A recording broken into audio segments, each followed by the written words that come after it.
창세기에서 네 가지 사건과 네 가지 사람으로 네 명의 사람으로 이 창세기가 딱 구조적으로 살펴볼 수가 있는데요.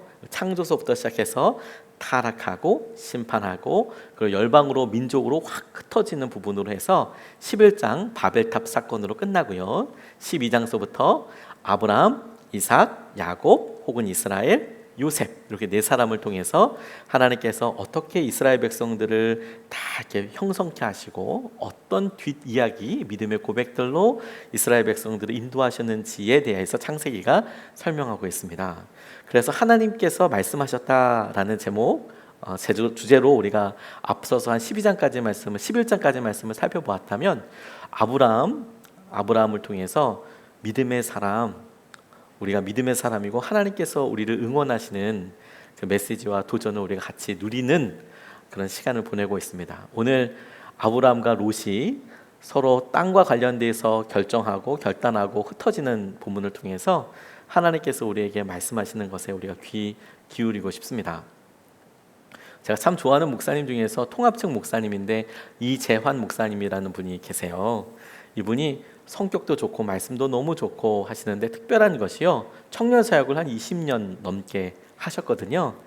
그런데 아주 늦게 결혼을 하셨어요. 한 40대 중반 이 정도에 결혼을 하셨어요. 일찍 했다고 볼 수는 없겠지요. 그러니까 40대 중반에 결혼하신 대신에 사모님이 참 되게 귀한 분이랑 결혼을 하셨습니다. 재밌는 것은 이분이 그렇게 오랫동안 사역을 하신 곳이 서울여대 교회였다는 거예요. 그래서 여대인데 아무도 자매들을 만나지 못하고 오랫동안 사역하시다가 다른 곳에서 사모님을 만나서 결혼하시게 되는, 그래서 아이들이 아직 어립니다. 그러다 보니까 아이들 관련된 이야기를 나이가 많으신데도 이렇게 툭툭 이렇게 하시는데 굉장히 깨달아지는 게 있을 때가 있어요. 최근에 이런 이야기를 한번 나누시더라고요. 아들이 둘인데 아직까지 어립니다. 그런데 막내 아들이 우유를 늦게 먹고 있었나 봐요. 우유를 먹다가 형이랑 뭐 이렇게 티격태격 하다 보니까, 혼자 있어도 애들 그런 일 자주 있지만 티격태격 하다 보니까 우유를 쏟아버렸어요. 그러니까 부모는, 엄마는 아빠는 이제 벌떡 일어나서 이제 화장지랑 행주 찾아가지고 빨리 이제 정리를 해야 될 거 아닙니까? 어떻게든 닦아내고 애 옷도, 그러니까 또 우유는 또 냄새가 있잖아요. 빨리 이제 정리를 하려고 막 뛰어가는데 이 첫째 아들은 그 옆에서 계속 이렇게 이야기하더라는 거예요. 내가 안 했어. 둘째가 쏟았는데 엄마 아빠가 이렇게 와서 치우고 그러니까 내가 안 했다고 계속 이제 그러더래요.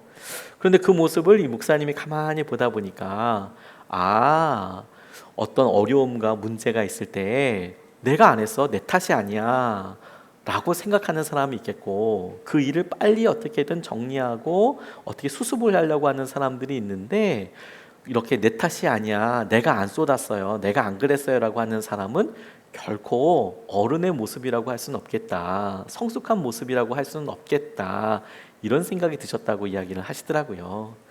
교회 문제와 관련돼서 그분은 얘기하셨지만 저는 요즘 이 시기에 대해서 그렇게 생각하게 됐습니다. 근래에 갑자기 교회들에서 확진자들이 나오기 시작하고, 저희 모두가 다 한 마음으로 열심히 노력했는데 안타깝게 이렇게 신문에 또 나오기 시작하니까, 뉴스에 나오기 시작하니까 마음이 너무 좀 애잔한 것 같아요. 그러면서 제 믿음의 수준을 보니까요, 저는 우리 교회는 아닌데, 내가 한 건 아닌데, 이런 정도로만 생각하고 있더라고요. 물론 저에게 어떻게 해결할 수 있는 뾰족한 방법이 없는 것도 사실이지만, 그런데 없는 것을 떠나서 제 마음 상태가 어떤지는 굉장히 중요한 일이 되겠다라고 생각하게 됐어요. 정말 그렇지 않습니까? 거기에 따라서 우리의 믿음이 나오죠. 코로나와 같이 모든 사람들이 어려움을 겪는 일들이 우리 앞에 툭 던져지죠. 우리가 한 일은 아니지 않습니까?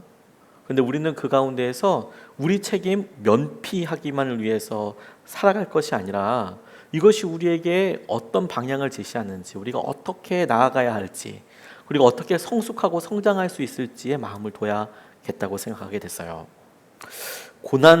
고생스러운 것은 우리가 선택하진 않지만, 그러나 대부분 이런 고생스러운 일들은 우리에게 성숙과 성장을 가져오더라고요. 대부분의 경우는 고생과 고난이, 대부분의 경우는 깨달아지는 것이 있고 우리를 자라게 하는 경우들이 많습니다. 아브라함의 여정도 마찬가지예요.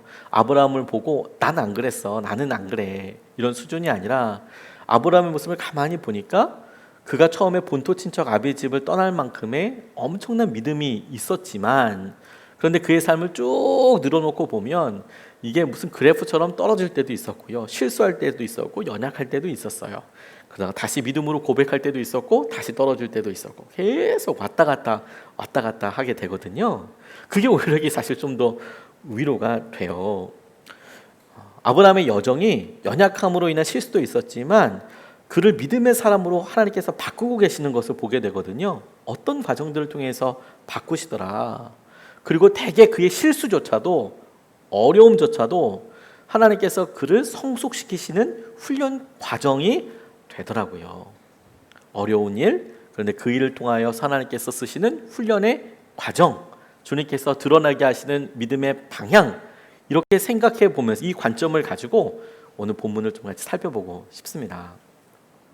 오늘 본문 말씀이 땅을 나누는 그런 본문 말씀인데요, 그 일이 있기 전에 12장 말씀과 연결되어서 설명 나와 있는 부분이 있습니다. 1절서부터 4절까지 말씀인데, 그곳에 아브라함에게 있었던 일을 통해서 하나님께서 우리에게 첫 번째 도전하게 하시는 말씀을 붙잡을 수 있었습니다. 1절로 4절까지의 말씀을 보면, 아브라함은 이집트를 떠나서 네겝으로 올라갔다. 그는 아내를 데리고서 모든 소유를 가지고 이집트를 떠났다. 조카 롯도 그와 함께 갔다. 아브라함은 집짐승과 은과 금이 많은 큰 부자가 되었다. 그는 네겝에서는 얼마 살지 않고 그곳을 떠나 이곳저곳으로 떠돌아다니다가 베델 부근에 이르렀다. 그곳은 베델과 아이 사이에 있는 예전에 장막을 치고 살던 곳이다. 그곳은 그가 처음으로 제단을 쌓은 곳이다. 거기에서 아브라함은 주님의 이름을 부르며 예배를 드렸다라고 나와 있습니다. 본토 친척 아비 집을 떠나서 하나님께서 보여주실 땅으로 왔어요. 그리고 이 땅이 내게 줄 땅이다 말씀하셔서 예배드렸던 바로 그곳에 아브라함이 이집트로 내려갔다가 돌아다니다가 다시 왔다라고 그의 동선을 설명하고 있는데, 이 가운데 우리가 12장과 연결해서 하나님께서 보여주고 깨닫게 하여 주시는 놀라운 사실 한 가지가 있어요. 그게 뭐냐면, 아브라함이 이집트로 간 이유와 목적이 있었어요. 아브라함이 이집트로 내려갔을 이유는 기근 때문이었다고 이야기하고 있습니다. 그 땅에 기근이 심해졌어요. 목적은 뭐였냐면, 기근이 심하기 때문에 그곳에서 좀 붙어 살기 위해서, 더 쉽게 얘기하면 잘 살아보려고, 기근이 있으니까 내가 이집트에 가면 잘 살겠다, 이 목적을 가지고 이집트에 갔습니다. 그런데 결과는 어떻게 됐죠? 그의 연약함이, 그의 실수가 자기 아내 사례를 누이라고 이야기한 그 일로 인하여서 이집트에 얼마 있지 못했습니다. 기근이라는 것을 가만 생각해 보면요, 이게 일주일 동안, 한 달 동안 있다고 끝나는 문제가 아니에요. 기근의 정의 자체가 농작물이 없는 거잖아요. 먹을 게 없는 거잖아요. 그러니까 기근이 풀리려면 적어도 1년 단위가 필요한 거예요. 그렇겠죠? 그 다음에 농작물을 심고 그 농작물을 거둘 수 있어야 풍년이면 풀릴 거고 흑년이면 기근이 더 늘어날 거고, 그렇게 계산이 되는 거죠. 아브라함이 다시 한번 기근 때문에 내려갔다니까요. 그곳에서 풍족하게 살기 위해서 내려갔다니까, 잘 살아보려고요. 하나님이 그를 그곳에 있지 못하게 하시고 다시 네겝으로 올라가게 하셨어요. 그리고 다시 그곳을 유리방황하게 하셨습니다. 지도로 살펴보면 이스라엘 백성들이 가나안 땅에 있다가 이집트로 내려갔어요. 근데 가만 생각해 보세요, 여러분. 아브라함이 상상했던 것은 뭐냐면, 이곳에 머물면 기근 때문에 힘들 것이다, 견디지 못할 것이다 라는 거였어요. 그의 상상은요. 그가 예측한 것은 뭐냐면 견딜 수 없다고 생각한 거예요. 그러니까 그가 어렵게 가족들과 모든 가축들을 데리고 내려간 거 아니겠습니까? 근데 하나님의 처방은 뭐였어요? 이집트에 있지 마라, 올라가라. 아브라함이 상상하기에는 도저히 있을 수 없다고 생각한 곳에 다시 보내셨어요. 그리고 그곳을 돌아다녀요. 그런데 하나님께서 그 일에 대한 결과를 뭐라고 우리가 쭉 읽은 말씀에 적어두셨냐면, 2절 말씀에 아브라함은 집짐승과 은과 금이 많은 큰 부자가 되었다라고 이렇게 이야기하고 있어요. 부자였다가 아니라 부자가 되었다라는 표현은 이 모든 과정을 통하여서 그가 더 많이 부유하게 되었다라고 볼 수 있는 장면인 것이죠. 그의 상상력은 뭐였다고요? 힘들 거라고 생각했다고요. 근데 그의 결과는 뭐였다고요? 하나님께서 그 일을 마주하게 하시고 인도하실 때에 그 생각을, 상상을 넘어서는 은혜와 축복을 주셨다고요. 우리가 우리 삶의 여러 문제들을, 코로나19와 같은 여러 한계 상황들을 만나면 우리 안에 문득문득 드는 생각이 있습니다. 주로 여러분 어떤 생각들일까요?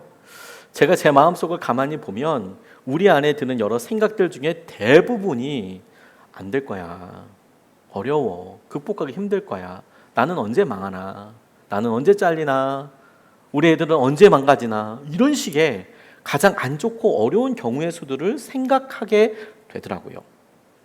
우리가 어떤 일을 계획하고 마주하는 데 있어서 플랜을 갖고, 계획을 가지고 마주하는 것은 지혜로운 일이죠.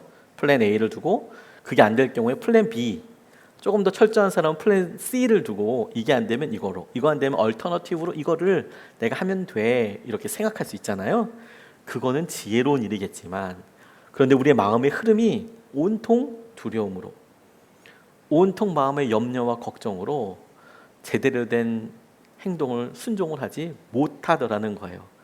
그런데 이 본문이 우리에게 확실하게 얘기해 주는 게 뭐라고요? 그럼에도 불구하고 저와 여러분들이 생각하는 것이 무엇이더라도 하나님께서 우리에게 주시는 은혜는 그거보다 훨씬 낫다는 거예요.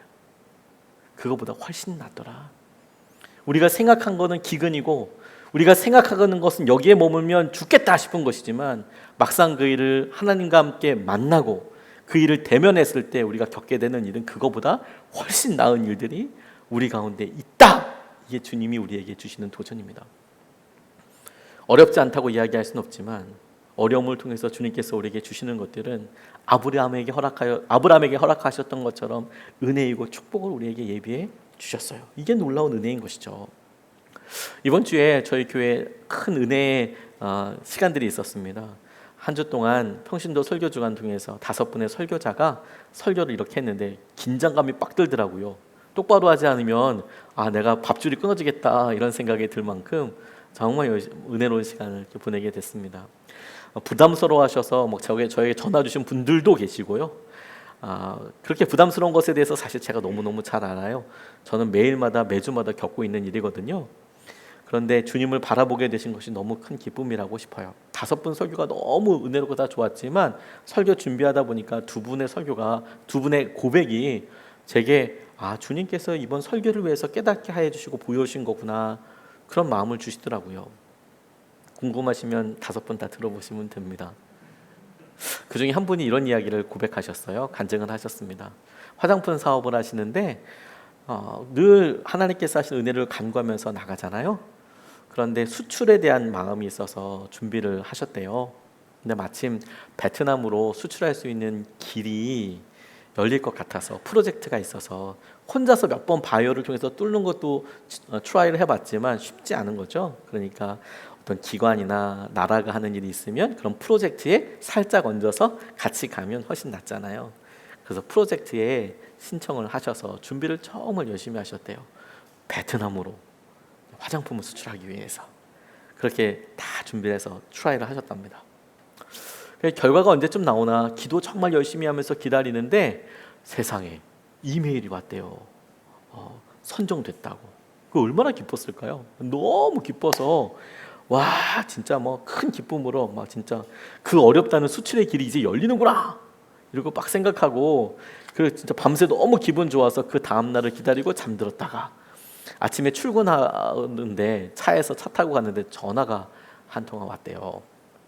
전화를 받았는데 세상에, 어저께 분명히 합격이라고 그랬잖아요. 선정됐다고 얘기했잖아요. 그런데 전화를 통해서 선정 결과에 오류가 있었다고 이야기를 하더래요. 오류가 안 됐다고 그렇게 이야기를 하더라는 거예요. 마음이 너무 어려웠대요. 마음이 진짜 너무 기뻤던 만큼 올라가다가 갑자기 땅바닥에 확 내동댕이 쳐지는 그런 느낌이었을 것 같습니다. 너무 어렵더래요. 그러니까 자기가 말로 해야 될 말 안 해야 될 말 원망도 나오고 불평도 나오고 그렇게 하더래요. 주님, 이것만 좀 해주시지, 이번만 어떻게 해주지, 제가 이것 때문에 그렇게 힘들어했는데 이번만 좀 넘어가게 해주시지, 그렇게 간절하게 기도하고 그랬는데 이러면 어떡합니까? 그런 말도 나오고 막 진짜 막 원망이 그렇게 많이 나오더래요. 근데 시간이 조금 지나면서 원망하고 막 힘들어하는 자기 모습을 이렇게 마주 보게 될 수 있게 됐더래요. 그리고 내가 감사가 없는 사람이구나 이런 게 깨달아지더래요. 이왕 선정이 안 됐으니까 어떡합니까? 강제로라도 참아야 되잖아요, 그 시간들을. 근데 쭉 넘어가고 보니까 나중에 알고 나니까 그 베트남 프로젝트에 본인 회사는 선정되지 않았지만 다르게 선정됐던 그 회사들 이야기를 들어보니까 그 이후로 코로나19로 인하여서 베트남 전시 및 판매가 불투명해져서 계속 연기 중에 있는 중이래요. 그런 이야기를 들었대요. 그런데 이분이 어떤 고백을 하셨냐면 이번 달에 이 시기에 6월 달에 중국으로 첫 수출을 하게 됐대요. 우여곡절이 있었지만 중국으로 소량이긴 하지만 첫 수출을 하게 됐다는 거예요. 저도 이번에 이야기를 설교 시간에 들어보니까 그러더라고요. 이게 수출을 한 경험이 있냐, 수출을 해본 어떤 성과가 있냐와 없냐가 완전 차이가 많이 난대요. 수출을 한번 해봤으면 뭐 통관도 있고 뭐 준비하는 뭐 여러 과정들도 해본 거잖아요. 그러니까 거기에서 오는 어떤 인정, 평가 이런 게 있나 봐요. 그러니까 한번 첫 번째를 뚫기가 너무너무 힘들더래요. 근데 이제 첫 번째 내뚫은 거죠. 이제 중국의 소량이긴 하지만 첫 번째 수출 실적이 있으니까 이제는 다른 바이어들과 만날 때도 수출 실적이 있냐? 우리가 있다. 중국에도 수출하고 이렇게 했다. 이렇게 이야기할 수 있으니까 너무너무 기뻤다. 그러면서 자기 모습을 또 보니까 내가 믿음이 없구나. 그렇게 이루어지고 나니까 내가 감사가 없구나. 이런 것이 깨달아졌노라고 말씀 가운데 이렇게 간증을 하시더라고요. 우리의 생각과 마음이 여러분 항상 안 될 거야, 어려울 거야, 우리의 기업이, 우리 가정이, 우리 재정이 이렇게 힘들어졌으면 어려울 거야 라고 생각해요. 아니에요. 여러분들이 생각하는 것이 무엇이든지 간에 하나님께서 예비하신 것은 그거보다 훨씬 좋을 거예요. 여러분들이 가지고 있는 마지노선이 뭔지는 모르겠지만 하나님께서 여러분들에게 허락하신 것은 그 생각보다 훨씬 더 나을 거예요. 그게 믿음인 거예요. 아브라함이 흉년 가운데 기근 가운데 바라볼 수 없었다니까요. 그런데 결국에 그가 도저히 살 수 없었던 그곳으로 쫓겨나듯이 쫓겨져서 살았고 나니까 오히려 그가 부자가 되고 그가 은혜를 누리는 사람으로 나타나잖아요. 저와 여러분들에게 하나님께서 이것을 기회로 주신 거라고 믿게 됐어요. 저 개척하면서 많이 두려웠습니다. 개척을 하기 전에 개척을 준비하는 시간이 짧게 있었는데요.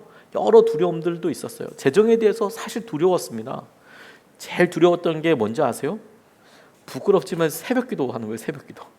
어떻게 새벽기도를 날마다 하냐. 그런 두려움이 제게 있었어요. 설교도 어떻게 날마다 하냐. 이거 완전 빼박이다. 이게 그냥 여러분들은 잘 모르실 거예요. 저 첫 해에 휴가도 못 갔어요. 그리고 딱 1년 새벽기도 특세 40일 특세 6번 하고 119에 실려갔잖아요. 등허리 터져가지고 그 디스크 나가지고 병원에 119에 앰뷸런스에 그냥 실려갔잖아요. 근데 그게 되게 부담이었어요. 근데 지나놓고 나니까요, 제가 이거 힘들 거야, 어려울 거야, 그렇게 막 두려워하고 힘들었던데 막상 그것과 마주하게 되고 하루씩 그 일을 하게 되고 그러니까요, 힘들지 않은 건 아니었어요. 힘들죠. 그런데 제가 생각한 만큼 그렇게 힘들지 않았어요. 할만했어요. 오히려 다른 게 좀 힘든 게 많이 생겼죠. 전혀 예상하지 못했던 쪽에서 이제 이런 일이 있네 싶었죠. 다시 한번 여러분들이 이런 시기, 어려운 시기를 맞아서 어떤 생각을 하고 있는지는 다 모르겠지만 오늘 확실하게 하나님께서 아브라함의 삶을 통해서 우리에게 명확하게 보여주시는 것은 무엇이냐면 그게 뭐든지 간에, 여러분이 상상하는 게 뭐든지 간에 하나님께서 예비하신 것은 그거보다 훨씬 낫다는 거예요. 하나님이 우리에게 은혜와 축복을 더하여 주세요. 그런 아브라함에게 하나님께서 롯과 함께하는 모습을 통하여서 또 다른 도전 하나를 우리에게 주십니다. 또 다른 모습을 주세요. 5절로 9절까지 말씀을 보면 이 둘 사이에 이야기가 등장하는데 땅이 넓어서 있었던 이야기거든요. 이런 이야기입니다. 아브라함과 함께 다니는 롯에게도 양떼와 소떼와 장막이 따로 있었다. 그러나 그 땅은 그들이 함께 머물기에는 좁았다.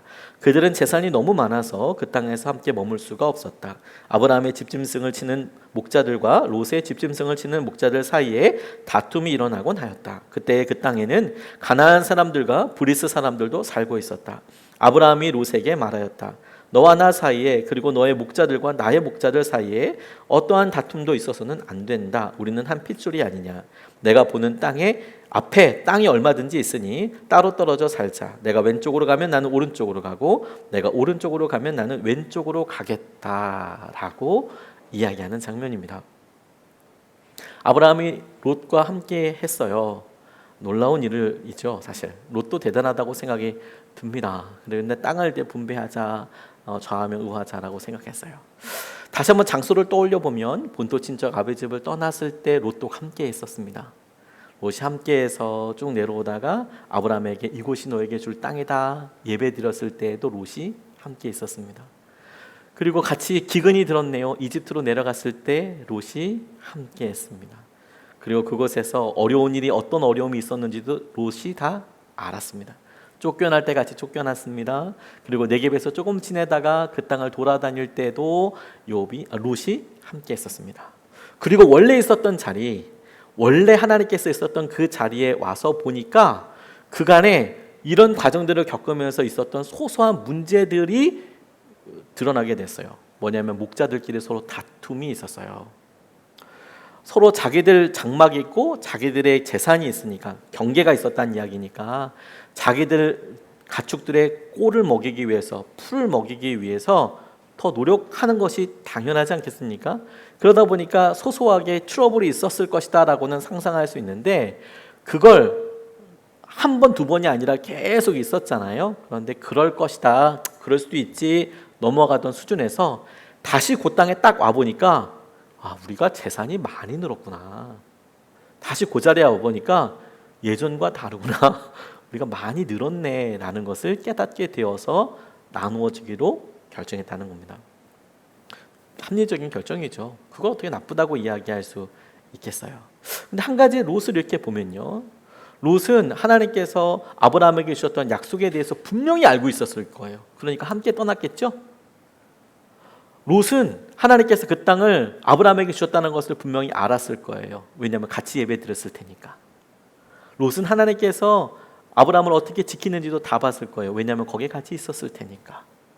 그런데 그가 좌하면 내가 우하고 네가 우하면 내가 좌하고 이런 이야기가 있을 때 자기의 길을 갑니다.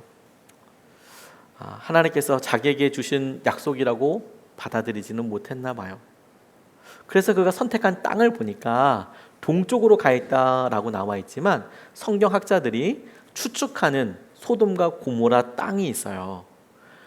롯이 돌아다녔을 법한 곳이 어디냐면 요단강과 사해로 이어지게 되는데 요단강과 사해의 동쪽 편입니다. 이스라엘 백성들이 출애굽해서 돌아왔을 때 요단강 건너가기 전에 그 르우벤과 므낫세 반 지파가 머물렀던 그곳, 그 근처에 암몬 족속도 있고 모압 족속도 있잖아요. 롯의 후손들이에요. 그쪽으로 가게 되겠다라는 이야기를 합니다. 반면에 아브람은요, 얼마든지 자기의 권리를 주장할 수 있었을 거예요.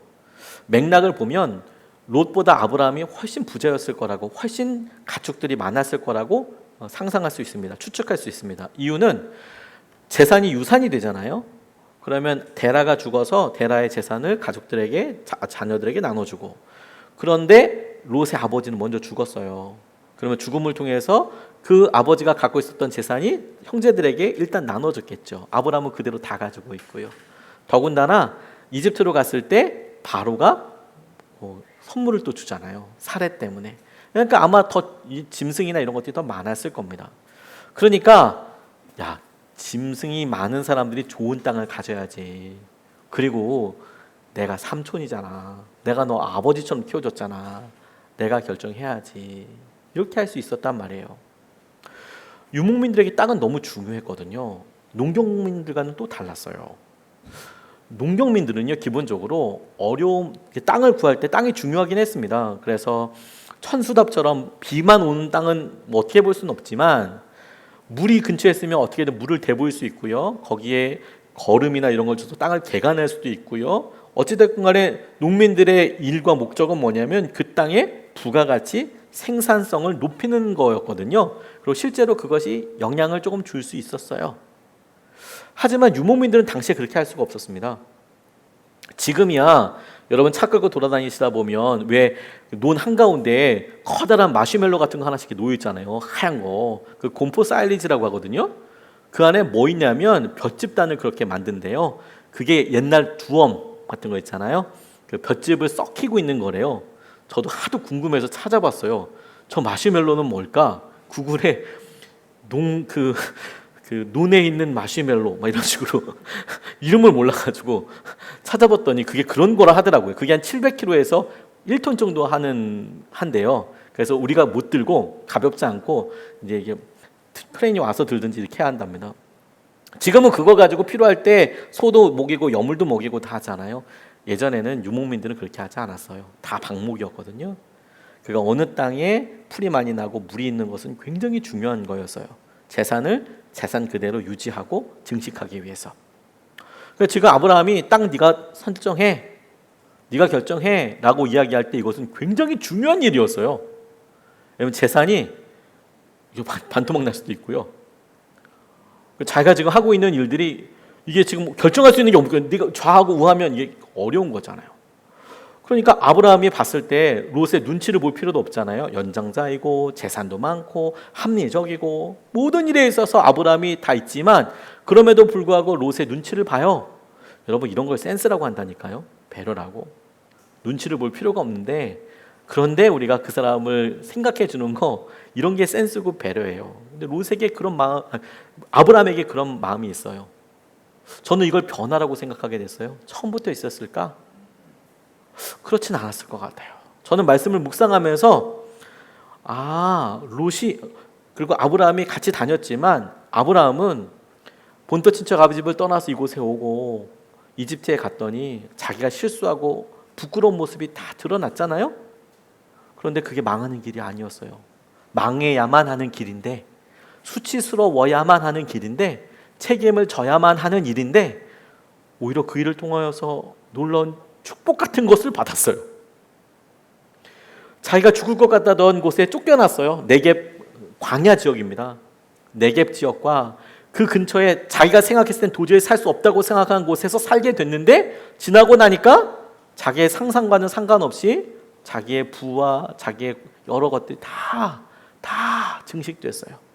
다 은혜를 누리게 됐어요. 아브라함 마음속에 이거 염려하고 걱정한다고 되는 거 아니구나. 이게 어떤 순간에도 하나님께서 책임져 주시면 되는 거구나. 하나님께서 붙잡아 주시면 그 길이 축복의 길이구나. 전 그거 믿음이 아브라함에게 있었다고 믿습니다. 그래서 롯이 어디를 결정하든 오케이. 나는 하나님만 같이 가면 돼. 네가 어디를 가든지 하나님이 지켜주시더라. 어딜 가든지 하나님께서 함께 하시는 사람들에게 은혜를 주시더라. 그게 아브라함의 진짜 마음이었을 거라고 믿습니다. 하나님을 의지하는 사람을 하나님은 반드시 책임져 주세요. 그게 하나님께서 롯과 아브라함의 땅과 관련된 결정을 보면서 우리에게 보여주시는 은혜라고 싶어요. 하나님을 의지하는 사람을 하나님은 축복해 주세요. 이번 주에 또 한 분의 설교자가 이런 본인 간증을 하셨어요. 제가 이분들 오셨을 때 그때는 사실 처음에 저희 교회가 요즘은 코로나 때문에 새벽 예배를 예전만큼 많이 오시진 않지만 오시는 인원수 대비해서 새벽 기도를 진짜 많이 오는 교회잖아요. 날마다 안수 기도해 드리고요. 날마다. 요즘은 코로나 때문에 하지 않지만 오시는 모든 성도들에게 날마다 안수 기도해 드렸잖아요. 그런데 한 번은 이렇게 기도하는데 남자분 한 분, 여자분 한 분 이렇게 오셨어요. 처음에는 따로 떨어져 앉아 있었기 때문에 부부인지 몰랐는데요. 가만 보니까 저희 교회 CCTV 있잖아요. 이분들이 문 앞에서 만나서 가시는 거예요. 부부구나 이게 알았어요.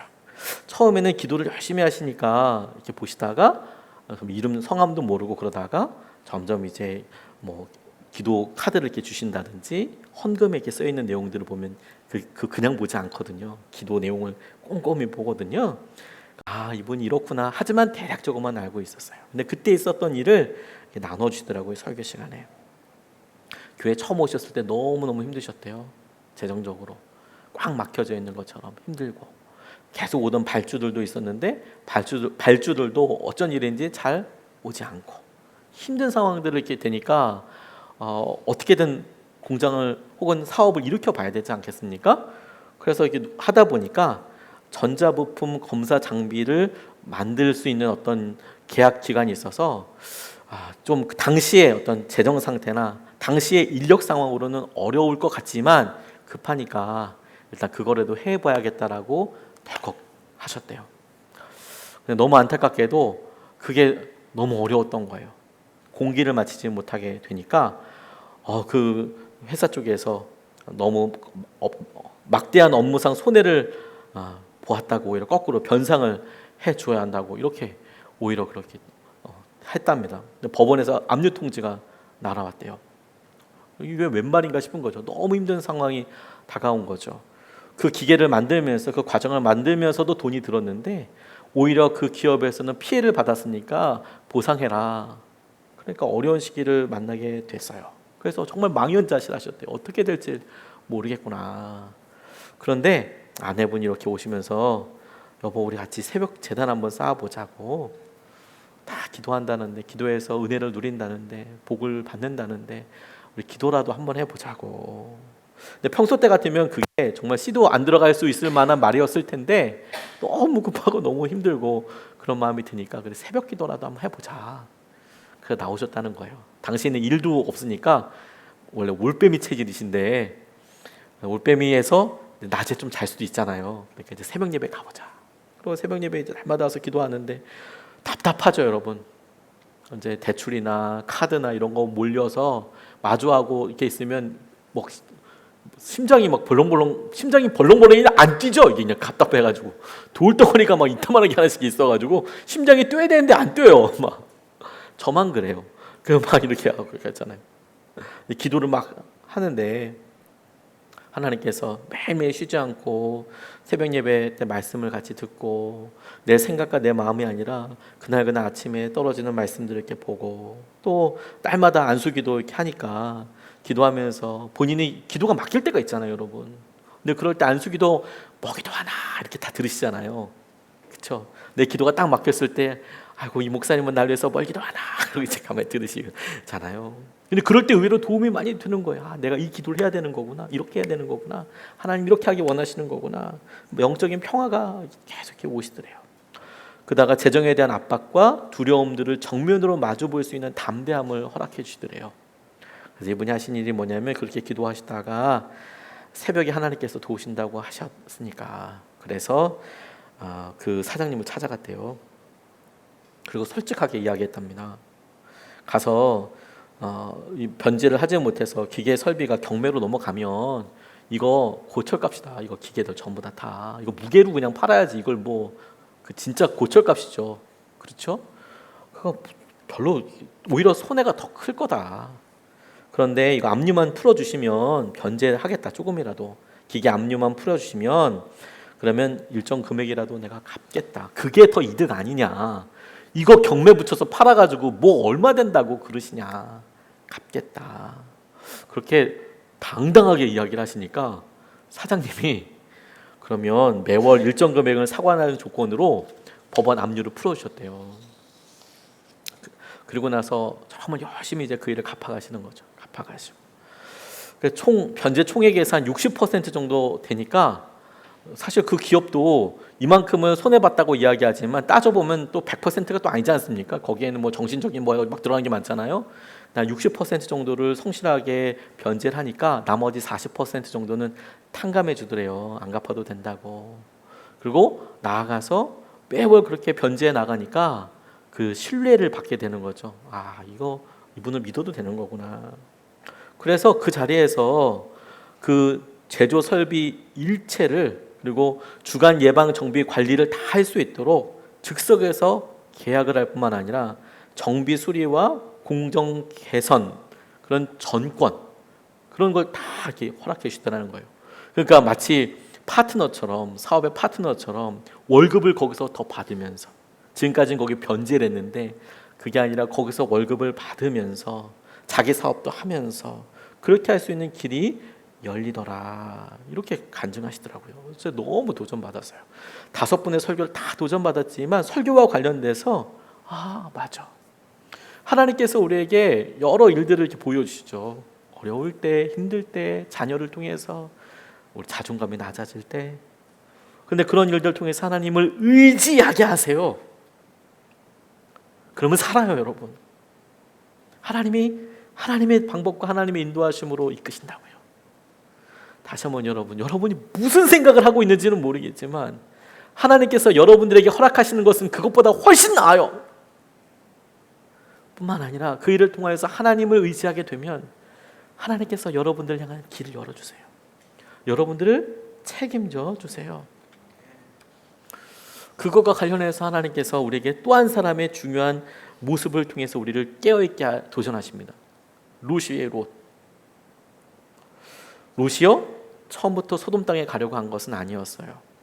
무슨 말이냐? 10절로 12절 말씀을 보면 롯이 멀리 바라보니 요단 온 들판이 소알에 이르기까지 물이 넉넉한 것이 마치 주님의 동산과도 같고 이집트 땅과도 같았다. 아직 주님께서 소돔과 고모라를 멸망시키기 전이었다. 롯은 요단의 온 들판을 가지기로 하고 동쪽으로 떠났다. 이렇게 해서 두 사람은 따로 떨어져서 살게 되었다. 아브람은 가나안 땅에서 살고 롯은 평지의 여러 성읍을 돌아다니면서 살다가 소돔 가까이에 이르러서 자리를 잡았다.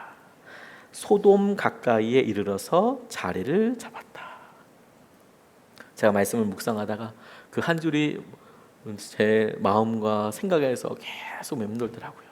롯이 처음부터 소돔 땅으로 가려고 했던 것은 아니에요.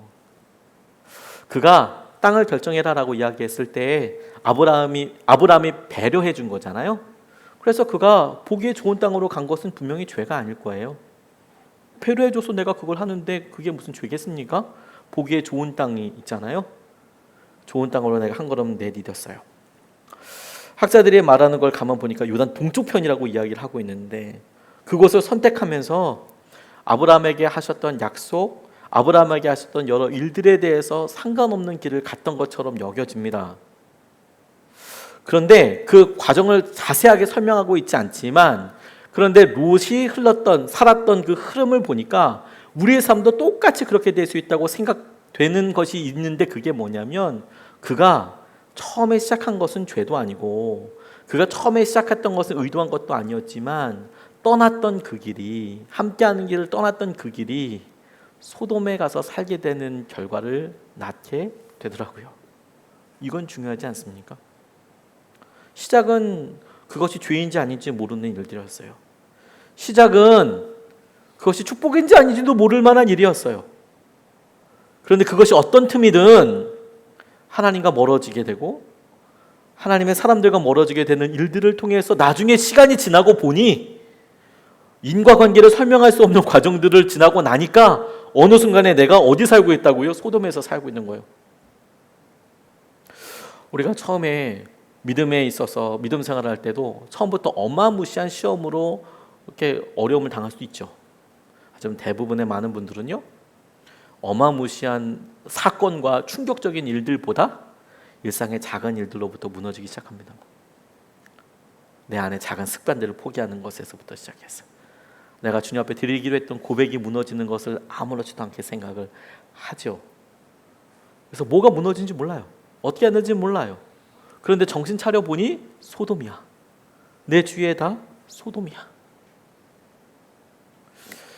스티브 파라라는 분이 쓴 책 중에서 삶의 마지막까지 쓰임을 받는 하나님의 사람이라는 책이 있어요. 그 책에 여러 사람들 이야기하고 있지만 척 템플턴이라는 사람과 빌리 그레이엄 목사님의 구분해서 비교해서 설명한 부분이 나옵니다. 빌리 그레이엄 목사님이 1945년도만 해도 유명하지 않았답니다. 빌리 그레이엄 목사님이 아주 오래 사셔서 최근에 소천하셨잖아요. 그런데 45년 때만 해도 아주 젊은 사람이었대요. 젊은 목회자들 가운데 설교 가운데 빌리 그레이엄은 그렇게 유명한 사람은 아니었답니다. 당시에는 척 템플턴이라는 분이 훨씬 더 유명했대요. 논리적이고 전달력도 그렇고 그리고 메시지도 너무 좋아서 사람들이 많이 몰렸답니다. 사람들에게 알려지기 시작했고요. 알려지기 시작하면서 방송 출연도 하기 시작했습니다. 그리고 유명한 사람들 가운데 다 사람들이 인정을 받는 과정 가운데 이 척 템플턴이요, 라디오 그리고 텔레비전 해설가로 변신해요. 그리고 신문 논설위원 쪽의 직업을 찾아서 설교 사역을 그만둡니다. 많은 사람들이요, 척 템플턴을 되게 좋아했다니까요. 그 명성을 따라서 내가 글 써야겠다, 내가 방송 출연하는데 조금 더 시간을 들여야겠다, 그러다가 결국에는 설교 사역을 떠나요. 그리고 얼마 지나지 않아서 자기 신앙을 포기합니다. 장래가 촉망받던 설교자였는데요, 불과 5년 만에 말씀을 전하는 사역을 떠나버렸어요. 유명해지니까. 예수 그리스도에 대한 신앙도 희미해졌어요. 나중에 캐나다에서 가장 큰 신문사를 둘이라 경영하고요, 캐나다 수상에 입후보하기도 했어요. 그 사람들에게 엄청난 지대한 영향력을 주었던 사람이죠. 그리고 급기야는 그가 책을 나중에 썼는데 이런 책 썼어요. 안녕 하나님, 굿바이, 아듀, 이런 거죠. 내가 기독교 신앙을 버린 이유라는 책을 썼어요. 전도자였고 설교자였어요. 많은 사람들이. 시간이 많이 지난 다음에 리 스트로벨이라는 기독교 전기 작가분이 계시거든요. 리 스트로벨이라는 분이 복음적인 그런 글을 많이 쓰시는 분인데 인터뷰를 하게 됐습니다. 척 템플턴의 노년에 찾아가서 이야기를 나눴어요. 여러 이야기 인터뷰를 나누다가 맨 마지막 즈음에 예수님에 대해서 어떻게 생각하냐고 급 질문을 했어요. 예수님에 대해서 어떻게 생각하냐고. 템플턴이 갑자기 풀이 죽으며 이렇게 대답하더랍니다. 그분은 이제까지 존재했던 인간들 가운데 가장 중요한 분입니다. 이렇게 이야기하더래요. 그러더니 이어서 말하기를 난 그분을 그리워합니다. 라고 이야기하더래요. 시간이 많이 지나서 나이가 많이 들었는데 그분은 세상에 태어난 사람들 중에서는 가장 훌륭한 사람일 겁니다. 나는 가끔 그분이 그립습니다. 하지만 여러분, 이 척 템플턴은 끝까지 돌아오지 않습니다. 그가 돌아왔다는 구절이 아무 데도 없어요. 그가 그렇게 무신론자로 결국에는 죽게 됩니다. 시작이 처음서부터 고모라로 소돔으로 가려는 게 아니었다니까요. 처음에는 그렇지 않았어요. 처음에는 작은 걸음이었어요. 성공처럼 보였어요. 그 길을 가다 보니 어느 순간에 내가 소돔에 와 있는 거예요. 그러니 여러분, 이 롯을 보고 우리가 스스로 깨어서 질문해 봐야 하는 거예요. 내가 지금 어디매에 머물고 있는가 하는 것이죠. 나는 하나님을 의지하여 약속의 땅에 머물고 있는가, 아니면 나는 나의 통박과 나의 가능성과 내가 생각한 플랜 B, C, D를 이어서 왔는데, 그런데 혹시 이 방향과 이 길이 소돔으로 이어지고 있지는 않은가. 베드로후서 2장 7절에서 8절까지 말씀에 롯에 대해서 베드로가 이렇게 이야기해요. 들어보십시오. 그러나 무법한 자들의 방탕한 행동 때문에 괴로움을 겪던 의로운 사람 롯은 구하여 내셨습니다. 8절. 그 의인은 롯은 그들 가운데서 살면서 보고 듣는 그들의 불의한 행실 때문에 날마다 그의 의로운 영혼에 고통을 느끼고 있었던 것입니다. 이런 표현이 나옵니다. 내가 지금 소돔에 있는지 아닌지 어떻게 안 줄 아세요? 내 영혼이 내가 지금 하고 있는 일들, 내가 하고 있는 생각들, 내가 하고 있는 말들에 아파하고 있어요. 고통받고 있어요. 우리 안에 있는 성령님이 근심하고 계세요. 그 자리가 떠나야 될 자리예요. 거기에 머물러 있으면 지금은 소돔이 아닐 수 있지만, 지금은 아니지만 그 길이 소돔으로 이어지게 된다니까요. 주님께서 우리에게 롯을 통해서 보여주시는 것은 돌아와라, 돌이키라 라고 주시는 기회이고 도전이라고 믿습니다. 주님께서 우리를 붙잡아 주시기 위한 도전이고, 주님께서 우리를 완전히 소유하시기 위한 통로라고 믿습니다. 다시 한번 여러분, 주님의 약속 앞에 거할 수 있으면 좋겠어요. 여러분 생각에 일주일 동안 힘드셨죠? 직장 알아보시느라, 재정 여러 상황들 알아보시느라, 이번 한 주 동안 보내고 나니까 이번 한 주 동안에 월 말이니까 카드 갚는 날도 다 있었겠네요. 여러 일들 때문에 어려우셨죠. 아이들 보면서 직장 생각하면서 힘드셨죠. 다시 한번 여러분이 무슨 생각을 하고 계신지 모르겠지만 하나님이 예비하신 것은 여러분의 생각보다 정말 엄청나게 좋을 거예요. 여러분의 생각만큼 그렇게 무너지지 않을 겁니다. 뿐만 아니라 여러분, 그런 일들 통하여 우리가 주님을 의지하면 주님께서 주신 놀라운 은혜를 경험하게 될 수밖에 없어요. 주님이 그렇게 인도해 주실 거예요. 또한 롯의 모습을 통해서 우리의 모습을 돌이켜봐요. 나 혹시 지금 소돔 가는 거 아니야? 지금은 아니라고 시침이 떼고 있지만 나는 사실 편리하고 편안하고 내가 좋아하는 무언가를 위해서 소돔으로 막 달려가고 있는 거 아니야? 돌이키시라는 주님의 음성 앞에 우리가 반응할 수 있으면 좋겠습니다. 우리가 찬양하고 같이 기도하고 싶어요. 세상의 유혹, 시험이 우리를 막 유혹합니다. 이 유혹이 뭐 엄청나지 않을 수 있어요. 아주 작은 것일 수 있습니다. 피곤하니까 더 쉬자. 여러 부부 사이에도 관계가 조금 어그러진 것 같은데 다음에 화해하지 뭐, 다음에 이야기하지 뭐. 아이들에게 뭔가 고쳐줘야 될 일을, 사랑을 표현해줘야 될 일이 있는데 아이고야 뭐 다음에 해도 되지 뭐. 작은 것을 놓치는 거라니까. 유혹이 뭐 엄청나지 않아요. 세상의 유혹, 시험이 우리를 막 몰려오죠. 두려움으로 다가오고요, 우울감으로 다가오고요, 우울감을 넘어서 극단적인 생각으로 막 다가와요. 그게 유혹이에요. 유혹의 정체예요. 주님이 우리를 대신해서 승리하실 거예요. 찬양하며 기도하겠습니다.